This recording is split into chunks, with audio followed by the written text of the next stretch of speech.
You never really know the strength of a mother until someone tries to humiliate her in public. That's what I learned the night my daughter-in-law slapped me right in front of 130 guests at my own son's wedding. She demanded my apartment keys, the one I'd lived in for over 30 years and paid $340,000 for in 1992, which was now worth over $1 million. As if I were some helpless old woman who could be bullied into submission. And when I refused, she raised her hand. The sound echoed through the ballroom louder than the music. The gasps, the silence, I will never forget it. But what she didn't know was that I had spent my entire life surviving worse than humiliation. So when I walked out of that wedding, I didn't walk away broken. I walked away to make one phone call, a call that would change everything. 30 minutes later, a black car pulled up outside the venue, and when the man inside stepped out, they began to cry. Because sometimes revenge doesn't need shouting. Sometimes it only needs the truth, and the right person to deliver it. The wedding invitation arrived in a thick, cream-colored envelope that smelled faintly of roses. My name, Aurora Bennett, was written in elegant gold script, the kind that's meant to look expensive but somehow feels empty. I stared at it for a long time before I opened it. My son Ethan was finally getting married. I should have felt joy, maybe even pride. Instead, there was a heaviness in my chest I couldn't quite explain. It wasn't the idea of him starting a new life that unsettled me. It was who he was starting it with. Juliet, the girl with the perfect smile and the eyes that never smiled back. From the first moment I met her, something about her energy had felt cold, controlled. She had a way of making you feel like you were being weighed and found lacking. Ethan was blinded by her beauty, her charm, the way she made him feel like he'd finally found someone who understood him. He didn't see the quiet manipulation underneath. The night before the ceremony, I almost didn't go. I told myself I could send a gift, a letter, my blessings. But mothers don't just abandon their sons, even when they've chosen wrong. So the next morning, I put on my lavender dress, pinned my hair in a soft bun, and looked at myself in the mirror. "You've survived worse," I whispered. "You can survive this too." The ballroom was breathtaking. Crystal chandeliers, a live string quartet, flowers in every shade of white. Everything screamed money, control, perfection, Juliet's signature. When I arrived, I noticed how her family swarmed the room like royalty, while my side of the family stayed politely in the background. Ethan was radiant, nervous, glowing in his tuxedo. When he hugged me, I caught the faint smell of his childhood cologne. For a moment, he was still my boy. But Juliet was watching, always watching. When she finally approached, her smile was sharp enough to cut glass. "Aurora," she said sweetly, taking my hands in hers. "I'm so glad you made it. We have a little surprise later, something special." Her grip tightened. "You'll love it." Something in her tone made my stomach twist. After dinner, during the toasts, she stood to speak. Her glass of champagne sparkled under the chandeliers. "I want to thank everyone for being here," she began, "especially Aurora, my wonderful new mother-in-law. She's been such an inspiration. In fact, she's even decided to give us the keys to her beautiful apartment so Ethan and I can start our life there." The room gasped. My heart stopped. My apartment? The one I'd lived in for over 30 years? I looked at her, confused, waiting for her to laugh, to say it was a joke. But she didn't. Her eyes glimmered with triumph. I rose slowly from my chair. "Juliet," I said softly, "I never agreed to that." She tilted her head, smile never faltering. "Oh, come on, Aurora. Don't be selfish. You have other properties, don't you?" The guests murmured, whispers spreading like wildfire. Ethan looked between us, frozen, pale. I could feel every eye on me, waiting to see if I'd crumble. "I'm sorry," I said calmly, my voice steady even as my hands trembled, "but my home isn't up for discussion." And then it happened. Her smile vanished. She stepped closer, fury flashing in her eyes, and before anyone could stop her, she raised her hand and slapped me. The sound cracked through the ballroom like thunder. The music stopped. Glasses froze mid-air. 130 guests stood in stunned silence. I didn't cry. I didn't speak. I simply turned, lifted my chin, and walked out, because I knew exactly what I was going to do next. Outside the ballroom, the air felt colder than I remembered. The night was silent except for the muffled hum of music still playing inside, as if nothing had happened. My cheek burned where her hand had landed, but it wasn't the pain that made my hands tremble. It was the humiliation, the disbelief. My son's wedding had turned into my public execution, and Ethan hadn't said a word. I walked to the parking lot, heels clicking on the marble floor, each step echoing like a drumbeat of anger and heartbreak. People had watched me leave, some whispering, others pretending not to. No one stopped me, not even Ethan. That silence told me everything I needed to know. When I reached my car, I sat inside and locked the doors. The glow from the ballroom windows flickered against my windshield, distorted by tears I hadn't meant to shed. I had raised my son to be kind, to protect, to respect, but somehow, somewhere, I had lost him. And now the woman who claimed to love him had slapped his mother in front of everyone, claiming my home as her own prize. I took a deep breath and pulled my phone from my purse. My hands were still shaking. There was one number I hadn't dialed in years, one person I swore I'd never ask for help again. But some lines, when crossed, can't be forgiven, and Juliet had crossed them all. The phone rang twice, then a familiar voice answered, calm and steady. "Aurora, it's been a long time." I closed my eyes. "Hello, Richard. I need your help." There was a pause, then the sound of a chair scraping against the floor. "What happened?" "Ethan's wife," I said quietly. "She humiliated me tonight. Slapped me in front of everyone, over my apartment."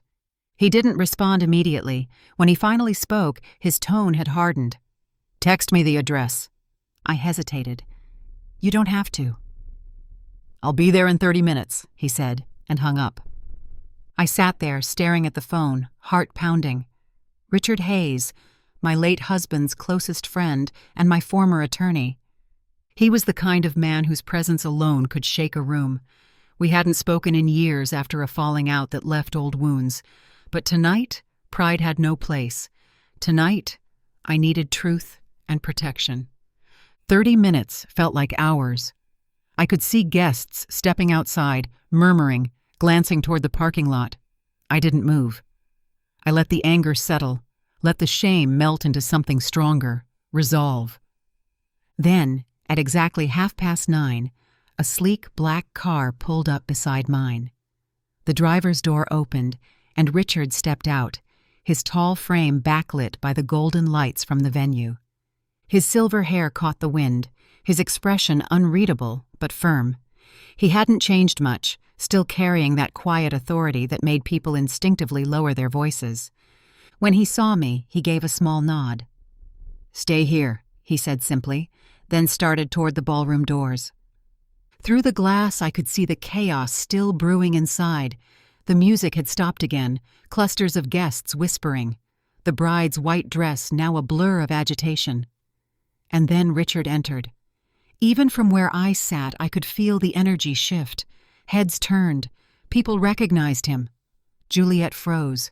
Ethan looked up, confused, his face draining of color. Richard didn't shout. He didn't have to. He asked to see Ethan and Juliet privately, and within moments they followed him into an adjoining room. I couldn't hear what was said, but I saw Juliet's posture crumble, saw Ethan's hand go to his mouth. A few moments later, she burst out in tears. When Richard finally emerged, he walked straight to my car. He opened the door, leaned down, and said in that same calm voice, "It's done. You won't be bothered again." I stared at him, my voice barely a whisper. "What did you say to them?" He gave a faint smile. "Let's just say your apartment isn't the only thing with your name on it." I didn't know what he meant then, but I would soon. And when the truth came out, it wouldn't just ruin Juliet's plans, it would destroy the foundation of every lie she had built. The night after the wedding, I barely slept. The images kept replaying in my mind. The shocked faces, the whispers, the sting of Juliet's hand against my cheek. Every time I closed my eyes, I could still hear the gasps, the silence that followed, the way Ethan just stood there as if frozen in place. I wanted to believe he was in shock, that he would come knocking on my door in the morning to apologize. But deep down, I knew better. When dawn crept through my curtains, I found myself sitting by the window wrapped in a shawl, staring at the street below. It was quiet. Too quiet. The kind of quiet that comes after a storm but before the next one begins. My phone buzzed twice that morning, once with a news alert about the wedding scandal circulating online, and the second from an unknown number. "Check your email," the message said. It was from Richard. My fingers trembled as I opened my laptop. Inside my inbox was a folder labeled Property Records, Aurora Hughes. I clicked it open, and what I saw made me inhale sharply. Richard had dug up every legal document tied to my estate, my apartment, my late husband's pension, and even the trust fund Ethan didn't know existed. Every detail meticulously organized, cross-referenced, and notarized. My name alone, was on everything. The apartment Juliet demanded is worth $1.2 million. Your investment portfolio? $890,000. Your late husband's trust fund for Ethan? $250,000, which he doesn't know exists. Richard had attached a single line beneath the documents. She touched what wasn't hers. Now she'll learn who it truly belongs to. By noon, the videos had spread like wildfire across social media. Someone at the wedding had recorded the slap. The footage was short but brutal. Juliet's raised hand, the crowd's collective gasp, my stunned expression, and my quiet, dignified exit. The clip had been shared thousands of times within hours. The comments poured in. Who slaps their husband's mother? She demanded her mother-in-law's apartment? Disgusting. Ethan stood there and said nothing? Unbelievable. Public sympathy was shifting, fast and mercilessly. But that wasn't the best part. Richard had already sent copies of the property documents to a journalist friend at the City Herald. By evening, the headline blazed across every news site. Wife slaps mother-in-law over apartment. Legal records reveal property was never hers to claim. Ethan and Juliet's perfect image began to crumble overnight. Her family tried to control the narrative, saying it was a misunderstanding, but the video made that impossible. Ethan stopped answering calls from reporters, and Juliet deleted her social media accounts entirely. I sat in my living room, watching it unfold with a strange calm. There was no joy in seeing them fall, just a quiet satisfaction that justice, for once, didn't need a courtroom. It had the power of truth and a million witnesses. Later that evening, Richard stopped by. He placed a stack of printed articles on my coffee table. "You're trending," he said with a small smile. I shook my head, exhaling. I never wanted this. "I know," he said, "but sometimes the truth doesn't need your permission. It just needs to be seen." He poured me a cup of tea and sat across from me, his expression thoughtful. "They'll try to reach out soon," he warned. "Apologies, excuses, maybe even threats. Don't respond. Let them face what they built." 3 days passed before Ethan finally showed up at my door. I knew it was him before I even opened it. The hesitant knock, the long pause, the silence that followed. When I turned the handle, there he was, standing on my porch with dark circles under his eyes and the same uncertainty he used to have as a child when he'd broken something he couldn't fix. Only this time, what was broken was me. "Mom," he started softly, as if saying the word might erase everything that had happened. I stepped aside without speaking, letting him in.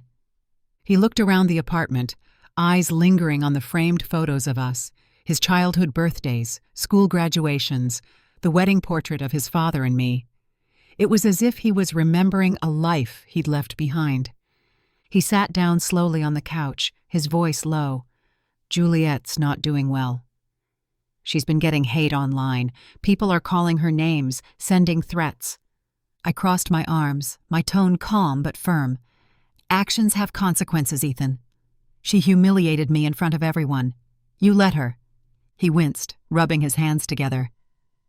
I didn't know what to do. I froze. Everything happened so fast. I cut him off. You had time to speak. You had time to defend me. But you chose silence, and that silence was louder than her slap. For a moment, the room was filled only with the faint ticking of the clock on the wall. Then, almost in a whisper, he said, "She's pregnant." The words hit me like a wave. My breath caught, and my heart twisted painfully in my chest. "Pregnant?" He nodded, his voice breaking. "Yes, I didn't want to tell you like this, but it's true. She's terrified, Mom. Everyone hates her. We've lost friends. My boss called me into his office yesterday. He said the company can't have this kind of scandal. I'm suspended." I looked at him carefully, seeing the boy I once carried in my arms, the man I barely recognized. "And now you're here," I said quietly. "Why, Ethan? To ask for my help? Or to make me feel guilty?" He didn't answer right away. Instead, he lowered his head. I need to fix this. I thought maybe we could talk. Maybe you could talk to Richard. Get him to stop feeding stories to the press." I felt a bitter laugh rise in my throat. "You think Richard is the problem?" "Juliet started this, Ethan. She wanted my apartment, my life, my dignity. And when she couldn't have them, she struck me. That's not a misunderstanding, that's malice." He stood pacing. "I know what she did was wrong, but please, she's pregnant. She needs support. We need to start over." His voice cracked, and for the first time I saw tears in his eyes. For a moment, the mother in me wanted to reach out, to comfort him, but I couldn't. Not this time. I took a deep breath and said quietly, "You can start over, Ethan. But not by rewriting what happened, not by pretending I deserved it. You need to face the truth, not run from it." He looked at me, speechless. I could tell he wanted to argue, to make me feel like the cruel one, but the look in my eyes must have told him it was useless. When he finally left, I watched him walk down the path, shoulders slumped under the weight of choices he couldn't undo. The door clicked shut behind him, and I leaned against it, fighting the ache in my chest. I went to the window and saw him sitting in his car, head in his hands. A part of me wanted to open the door again, to tell him it would all be okay, but it wouldn't be, not yet. That night, I sat alone in my office, staring at the walls lined with photographs. I thought of the child Juliet carried, my grandchild, and the twisted irony that new life was growing from something so poisonous. I whispered into the quiet, "Let this child be the one who breaks the curse." Because somewhere between love and betrayal, there was still a chance, however small, that something good could be born from all this pain. The following week, I received an envelope with no return address. It was slipped under my door sometime during the night, the paper slightly damp from the morning dew. Inside was a folded document and a short handwritten note that made my stomach tighten. "You'll regret what you did to us. We'll make sure you never see that apartment again." The handwriting was Juliet's, elegant, practiced, but trembling with rage. Beneath the note was a copy of a legal notice stating that Ethan and Juliet were filing a petition to have me declared mentally unfit to manage my own finances. For a few seconds, I couldn't move. My vision blurred as I read and reread the words, my heart pounding in disbelief. Declared incompetent. It was the most humiliating accusation anyone could make against me, especially from my own son. I sat there for a long time, staring at the papers, until anger finally replaced the numbness. They wanted my apartment so badly, they were willing to destroy my name for it. I picked up my phone and called Carlos, my lawyer and oldest friend. His tone was calm, but beneath it was a current of fury. "Aurora, don't panic," he said firmly. "We'll deal with this the legal way. But from now on, every communication goes through me. Don't respond to them directly." For the first time since the wedding, I felt like I had someone truly on my side. Carlos was relentless. Within a week, he uncovered messages between Ethan and Juliet discussing how to manipulate my medical history, how to use my mild memory lapses as proof of instability. The betrayal ran deeper than I imagined.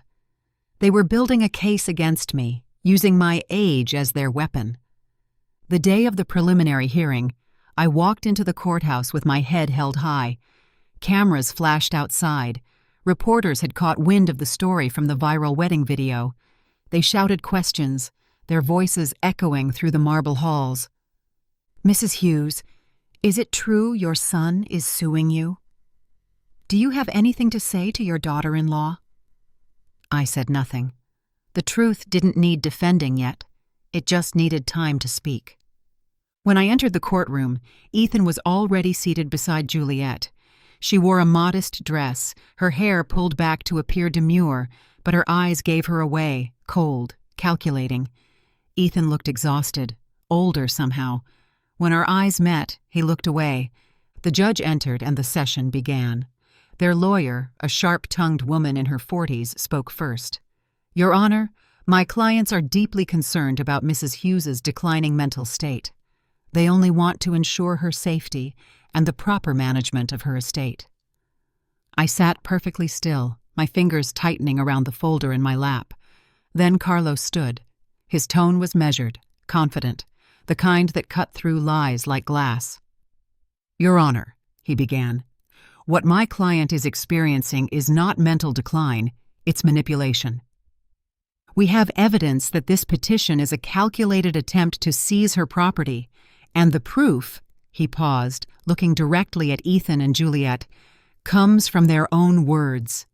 He presented a printed record of their text messages. The room fell silent except for the judge's pen scratching against paper. I watched Juliet's composure crack, just slightly, when her own words were read aloud. "Once she's declared incompetent, the apartment's ours. Ethan, trust me, this will work." The judge's eyes narrowed. Ethan shifted in his seat, guilt creeping across his face. Juliet stared straight ahead, jaw tight. The hearing was adjourned within minutes. The petition was dismissed.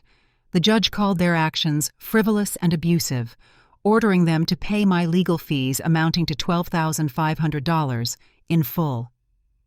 As I left the courtroom, flashes erupted again, reporters swarming.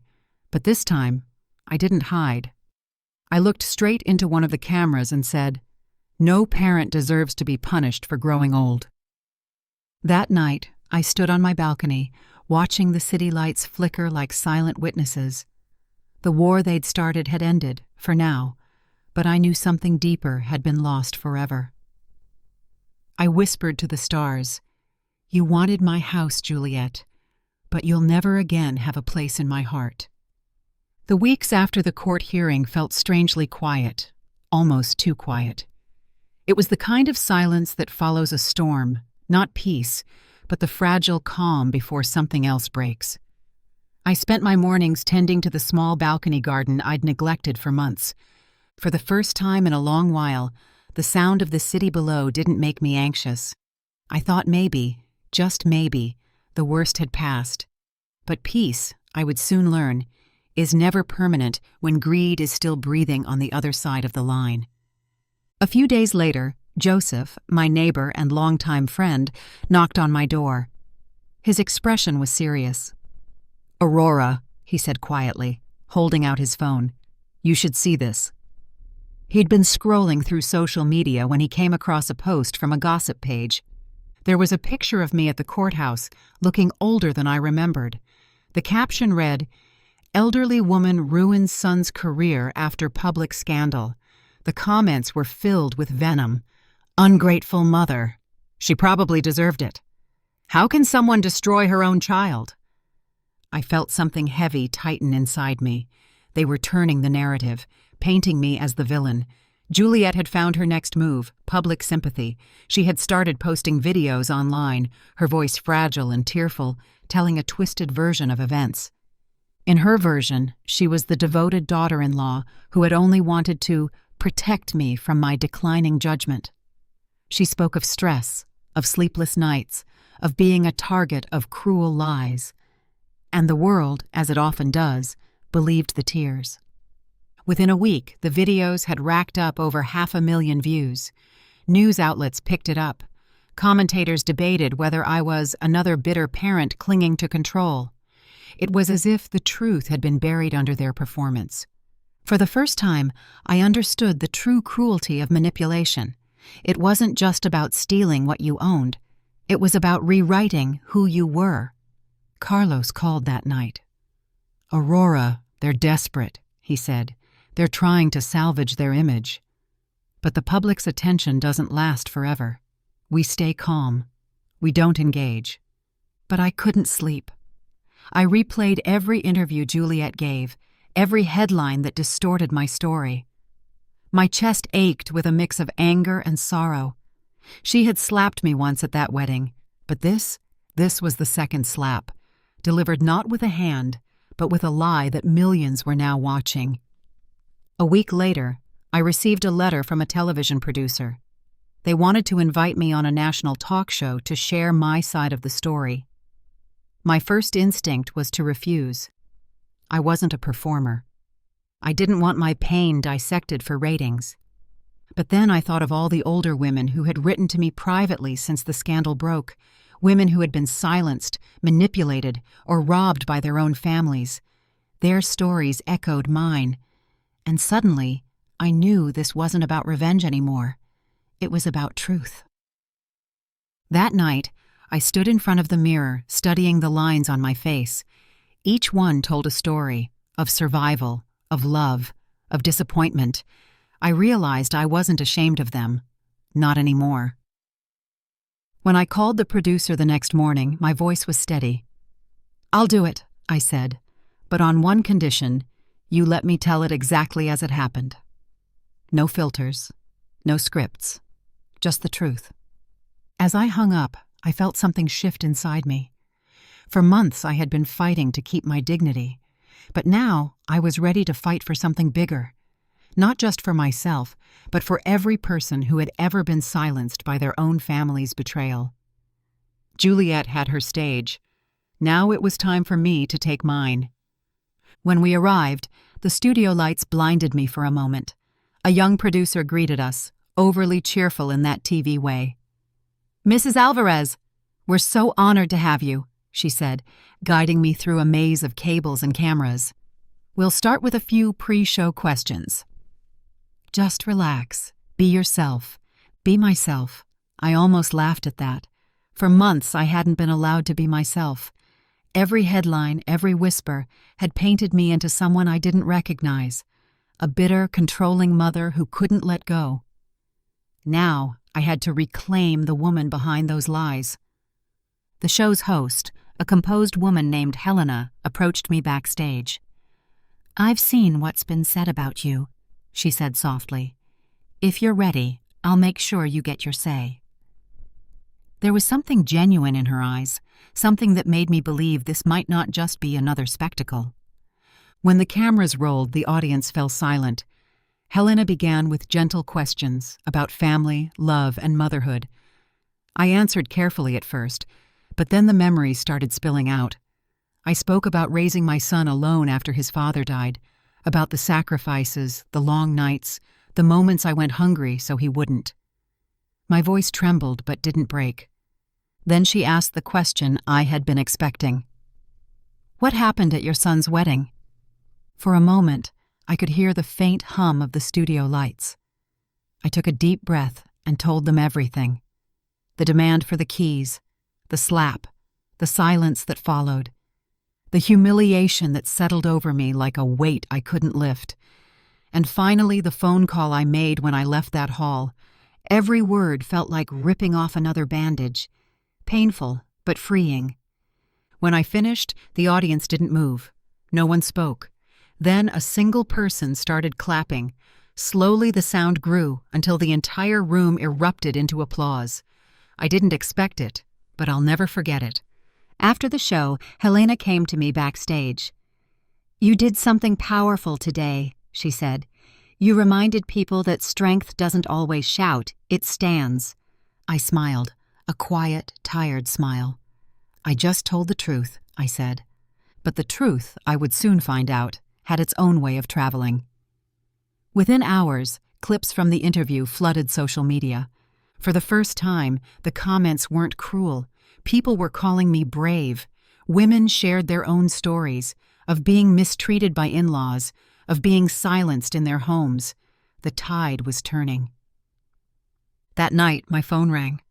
I hesitated before answering. It was Daniel. His voice was quiet, almost unrecognizable.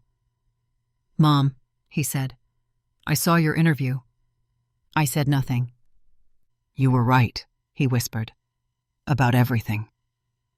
For a moment, the world seemed to stop spinning. My son, my boy who had turned away from me, was finally seeing the truth. But before I could respond, I heard something else on the line. A faint sob. It wasn't Daniel's voice. It was Juliet's. And that's when I realized this wasn't the end. This was the beginning of her unraveling. Juliet's sobs on the phone were faint, but I could hear the cracks in her composure, the sound of a woman who had finally lost control of the story she'd built. For a long moment, no one spoke. Only the sound of quiet breathing filled the line, thick with something that felt like regret. Then she whispered, "I didn't mean for any of this to happen." Daniel said nothing. I could almost imagine him standing there, torn between loyalty and truth, between the wife he chose and the mother he betrayed. I stayed silent, letting her words unravel. "I just wanted us to have a better life," she continued, voice trembling. "You don't understand what it's like watching everyone else move ahead while we struggle." I thought if I had the apartment, we could finally start fresh. I felt an old ache stir in my chest. Greed, dressed up as desperation. It was the same poison that had destroyed families for generations. The illusion that happiness can be bought, that love is something owed. But I didn't respond. I wanted to see where her guilt would take her. Then Daniel spoke, quietly, almost to himself. "Juliet, you hit my mother." The line went dead. I sat there for several minutes, staring at my reflection in the darkened window. The city lights blinked faintly outside, and I thought about how fast everything had changed. One slap, one public humiliation, and now the same woman who had tried to take everything from me was drowning in her own remorse. But I didn't feel triumphant, just tired, exhausted from carrying the weight of pain that wasn't even mine to bear anymore. 2 days later, I received a call from Helena, the host from the show. "Aurora, I hope you're sitting down," she said, her tone a mix of excitement and disbelief. "Your story has gone viral. It's everywhere. News sites, social media, even international networks. People are calling it a movement." I blinked in disbelief. "A movement?" "Yes. We're getting messages from older women all over the country. Some are saying your courage gave them the strength to speak up about their own families. You've become a symbol." A symbol. The word felt too big, too heavy. I wasn't looking to be a symbol. I was just a mother who had been pushed too far. But when I saw the messages that followed, photos, handwritten letters, shaky voices recorded through tears, I realized this was bigger than me. My pain had cracked open something raw and collective, something that had been festering in silence. That night, Daniel showed up at my door. He looked thinner, older, weighed down by something more than guilt. He stood there for a long time before speaking. "Mom," he said softly, "I left her." The words hit me like a storm. I stepped aside without thinking, letting him in. He sank into the chair across from me, the same chair where I'd spent nights crying after his betrayal. Now it was his turn. "She packed her things," he said. Said she needed space. I think she finally understands what she's done. I poured him tea in silence. For a while, we didn't need words. Then he looked at me, eyes glassy. I don't know how to fix this, he said. You start by forgiving yourself, I replied. Then you learn to see the people who love you before they're gone. He nodded, tears slipping down his cheeks. For the first time in 2 years, my son let me hold him again. His body trembled like it used to when he was a boy with scraped knees and wild dreams. I realized then that sometimes heartbreak is what clears the fog around love. When he left that night, I stood at the doorway watching him disappear down the hall. I didn't know if he'd ever fully come back, not as the boy I raised, but as the man who'd finally learned the cost of silence. I closed the door, exhaled deeply, and turned toward the flickering light of my phone.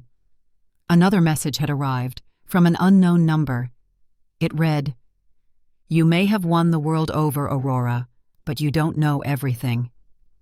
My stomach tightened. I knew that tone. Juliet wasn't finished. Not yet. The message haunted me long after I read it, short, sharp, and dripping with malice. You may have won the world over, Aurora, but you don't know everything. I stared at the glowing screen, the words pulsing in the dark like a threat. For a moment, I wondered if it was just another desperate attempt to regain control. But something about the way she phrased it, cold, deliberate, told me Juliet wasn't unraveling anymore. She was planning. That night, I barely slept. My mind replayed every interaction, every whisper of manipulation I'd once brushed aside. I thought the storm had passed, but the silence that followed felt heavier than thunder. By morning, I made a decision. I wouldn't be caught off guard again. I called Carlos. I need you to look into something, I said, my voice steady. Juliet's up to something. Within hours, he was at my door, his briefcase already open. He'd been my lawyer for years, but more than that, he was the one who'd stood by me when everyone else doubted me. What are you expecting to find? He asked. The truth, I said simply. Whatever she's hiding. 2 days later, he returned, with files, screenshots, and a look on his face that chilled me. You were right, he said. She's been digging into your finances. Your will, even the foundation's accounts. I froze. She can't touch anything, I said. Not legally, he replied, but she's trying to build a story. That you're unfit to manage your own estate, that you're being manipulated by outsiders. She wants control back, and she's going to use the media to do it. My heart clenched. The woman who'd once stood at my son's side, smiling sweetly as she called me Mama, was now preparing to publicly destroy me again. But this time, I wasn't that fragile mother who'd been blindsided at a wedding. I had learned, I had fought, and I had something she didn't, credibility and truth. That night, I drafted a letter.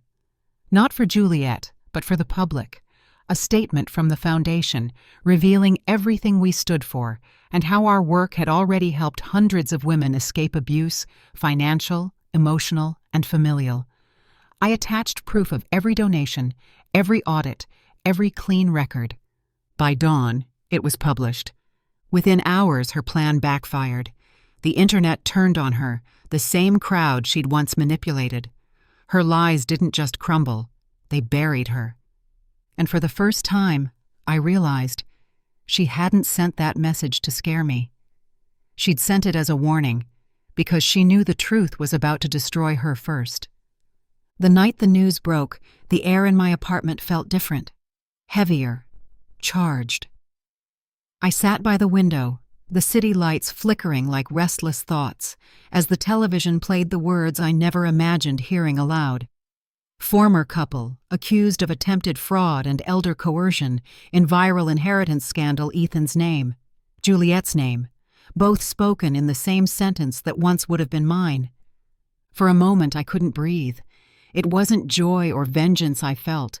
It was something quieter, sadder, a deep ache that whispered, this is what it took for the truth to finally speak. The footage replayed their faces, Ethan pale, avoiding the cameras, Juliet trying to hide behind oversized sunglasses. I saw the shame, but I also saw something else. Fear. It was the first time I'd ever seen it reflected back at them, and it hit me like a wave. They were finally realizing the weight of what they'd done. I turned off the TV, the silence ringing in my ears. "And Ethan?" I asked, my voice barely steady. "He's cooperating," Carlos said after a pause. "Looks like Juliet pushed most of it. He's broken Aurora. But maybe that's the first step toward understanding what he became." I wanted to hate her. God knows I tried. But even hatred felt small now, unnecessary. What I felt instead was exhaustion, the kind that seeps into your bones after years of fighting to prove what should have been believed from the start. I went to my study, where the walls were lined with letters from people whose stories mirrored mine. Some had lost everything to children who saw them as wallets. Others had escaped just before it was too late. Every story was a wound, and yet every letter was proof that we could heal. I picked up a photo from my desk. Ethan, 8 years old, holding a kite we'd made from old newspapers.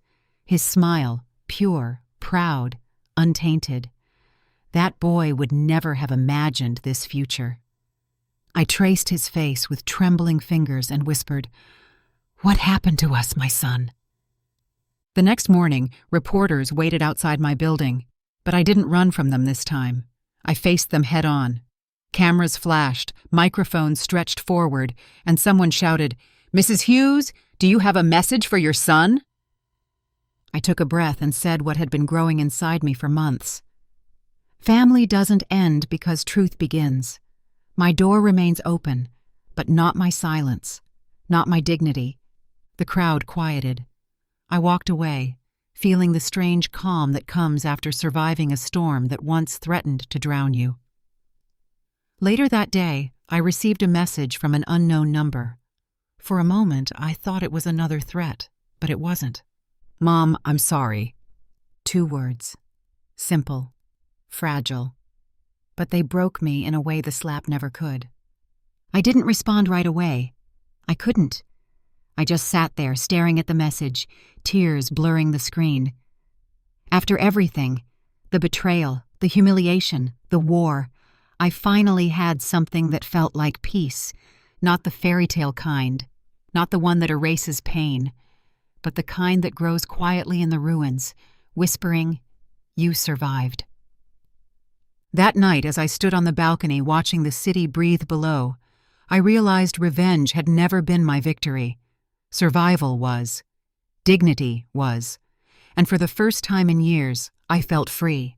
Not because they fell, but because I finally stood tall again. The morning after Ethan's apology, the world outside seemed softer, quieter, like the city itself was exhaling after a long night of chaos. I made myself tea, though my hands trembled as I poured it. That message had replayed in my mind all night. "Mom, I'm sorry." 2 words, and yet they carried the weight of every memory, every betrayal, every wound I had spent years stitching shut. I wanted to believe him. God, I wanted to. But belief, I had learned, is a luxury you lose when love has been weaponized against you. Carlos called early. His tone was calm but firm, the voice of someone who had seen too many people mistake remorse for redemption. "He's asking to see you," he said, "but think before you agree. Don't let emotion undo what justice finally set right." I knew he was right. And yet, when I looked out the window and saw the golden light brushing across the rooftops, I thought of the boy who used to wake me before dawn, asking if we could watch the sunrise together. That boy still lived somewhere inside the man who'd broken me. Maybe this was the moment I'd been waiting for, not for revenge, but for closure. We met at a small cafe far from the cameras, the kind of place where no one would care who we were. When I walked in, I saw him immediately. He looked thinner, older, as if the arrogance had melted off his face and left behind the hollow truth. He stood up when he saw me, eyes red-rimmed, and for a second, neither of us could move. Then softly I said, "Sit down, Ethan." He obeyed like a child. For a long time, we said nothing. The hum of distant chatter filled the silence until he finally whispered, "I don't know how I became that person." I studied his face, searching for sincerity, for the son I used to know. "You didn't become him overnight," I said quietly. "You let greed whisper to you until it drowned out everything else, including love." Tears slipped down his cheeks, and for the first time, he didn't hide them. "Juliet's gone," he said. "She left last week. Took what little we had left. I deserve it. All of it." I took a slow breath. "Ethan, what you deserve isn't my concern anymore. What you learn from it is." He nodded, his shoulders shaking. "I don't expect forgiveness," he said. "But I need you to know I was wrong. Every bit of it. You didn't deserve what I did to you." I wanted to reach across the table and hold his hand, but I couldn't. Not yet. Forgiveness was not a switch to be flipped. It was a bridge built slowly, stone by stone. When I left the cafe, I didn't feel lighter. I felt real. The kind of real that only comes when you stop pretending broken things can be made whole again. As I walked away, I realized something profound. Healing doesn't always come from apologies. It comes from the courage to live peacefully even after the storm. And for the first time, I wasn't running from the past. I was simply walking toward my future, one steady breath at a time. 2 months after that meeting, I found myself standing in front of an auditorium full of strangers. Yet somehow, I felt like I knew every one of them. Their faces reflected pain, resilience, and something deeper, recognition. They had seen my story online, the viral clip of the wedding slap that had become both my public humiliation and my liberation. I had been invited to speak at a seminar on elder rights, a topic I once believed had nothing to do with me, but as I took the microphone, my hands no longer trembled. "I'm not here because I'm strong," I began, my voice steady but warm. "I'm here because I was broken and decided not to stay that way." The room went silent. It always did when the truth was stripped of its ornaments. I told them about the slow unraveling that began with love and ended with betrayal, about how manipulation often sounds like concern and control often wears the mask of family duty. I could see heads nodding, tears quietly wiped away. When I finished, a woman in her 70s stood up from the front row. Her silver hair was tied in a bun, her hands trembling around her purse. "My son has been taking my pension for 3 years," she said, her voice cracking. "He says it's for my own good." I thought it was normal, until I saw your story. I walked down from the stage and took her hands in mine. "It's not normal," I told her softly, "and it's not love when it costs you your peace." That moment changed everything. What started as one woman's painful story became a movement. Carlos and I founded the Hughes Foundation, a nonprofit dedicated to protecting seniors from financial abuse. The Hughes Foundation helped 127 families in the first year, recovering $4.3 million in stolen assets. Every week, we received letters, emails, and tearful phone calls from people who had been silenced by shame for too long. They shared stories of sons who drained bank accounts, daughters who forged signatures, relatives who used guilt like a weapon. And every time I read their words, I was reminded that my pain had not been in vain. But not all messages were kind. Some accused me of destroying my own family, of being vindictive. Those hurt, I won't lie, because they came from people who could never understand that sometimes survival means walking away, that love, when it becomes toxic, must be mourned, not worshipped. One evening, after a particularly emotional counseling session, I sat alone in the foundation's office. The city lights flickered through the blinds, and I looked at the framed newspaper headline on the wall. "Aurora Hughes turns pain into purpose." I thought about Ethan, about Juliet, about the unborn grandchild I might never meet. For a moment, grief swelled inside me like an old familiar ache. But then I remembered Margaret, the woman who'd regained her independence. I remembered the faces of those I had helped reclaim their lives. The letter came on a gray Tuesday morning, tucked beneath a pile of documents on my desk. I almost missed it. My name was written in Ethan's familiar, uneven handwriting, something between a tremble and a plea. For a long moment, I just stared at it, afraid to open it, afraid of what it might awaken inside me. Finally, I tore the envelope open and unfolded the page. "Mom," it began, "I don't deserve to call you that, but I need to try. I've watched your interviews, your speeches. I've seen what you've built, and I finally understand the kind of strength it took to walk away from me. I'm not asking for money or forgiveness. I just want you to know that I'm trying to be better." My hands shook as I read those words. There was no manipulation, no excuses, just quiet accountability. He wrote about working at a community shelter, about counseling sessions, about the guilt that haunted him each time he saw a mother and son laughing together. "Juliet left for good," he admitted, "but maybe she did me a favor. I'm learning to live without using people. I'm learning to live honestly." By the time I reached the end, tears had blurred the ink. "If you ever want to meet," he wrote, "I'll be here. I won't blame you if you don't."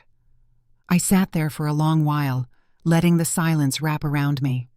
So much of my life had been spent trying to rescue Ethan from his own choices.